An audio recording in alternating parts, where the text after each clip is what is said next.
Well, I've been a player myself and a manager. At this time of year, it's not an easy period because you're usually going for a championship, your relegation battle, and training becomes a bit more difficult.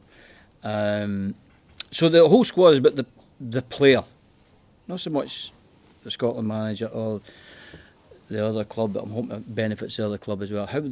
What's best for the player? Again, to look after the players, there's the groups who are trying to play one game. So that's looking after a player and making sure he gets plenty of rest.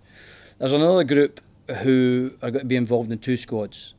Again, that's got to help the player because they players are guys that are not getting games at their clubs at the moment. So it's beneficial for them, especially, and it'll also be beneficial. The feedback you get for the clubs, that's a good idea because he needs games. Fine. There's another group that you could... Jordan, Ross McCormack, Johnny Russell, Lee Wallace, the guys that I know can do a job. But there's no point in bringing them along and depressing them by taking them all around Europe and maybe not getting a game because I want to see the other guys that are brought in or maybe playing 5 minutes. I don't think that'd be beneficial for them. So there's a group, there could be a 10 in there, that I know what they can do, but I need to see what other people can do.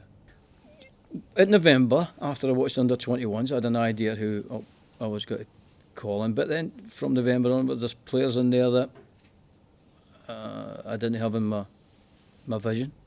But they threw themselves in front of me. No, literally. Yeah, that'd be silly. I went to watch them, and they've done enough to say, come on and let's have a look at you. What is it about Kieran Tierney that you think negative he's a player that hasn't played for the under-21 Czech? He's good. Yeah, the pathway, you make your own pathway in football. Ketchianya was different. He was a bit later, he went to Glen Hoddle School. Matt Ritchie went around a few clubs before, so you make your own pathway to the here. You'll get walls put in front of you as a football player all through your career. Don't make that as an excuse for anything and stalling.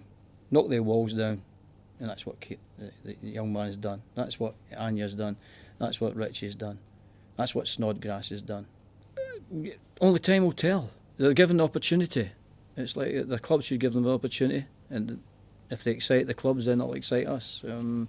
So the guys that are in there have excited their managers, their coaches, their fans.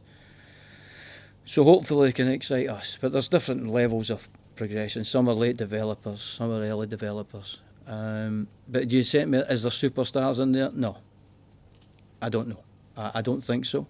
But can we turn them into superstars? That's up to the clubs they play for. Can we help them on the way? Yep, we can do that. But as I said, I don't think we can turn, when we get them in the squad, turn them into wonderful from an ordinary player into a superstar. I don't think that happens. You have to make yourself that superstar. Well, Tony's a bit different from most Scottish players. I think we lack maybe in core strength our younger Scottish players are even further up. But Tony is physically strong, and Tony's gets stronger when he runs. He's got this ability when he runs. He's strong. He can hand people off, and he can make goals. If you watch Scotland over the last couple of years, we score goals after 8-9 passes. It's hard work that, you know. Tony, I think you can throw a ball up to Tony at his best, and he can beat two people and stick it in the back of the net.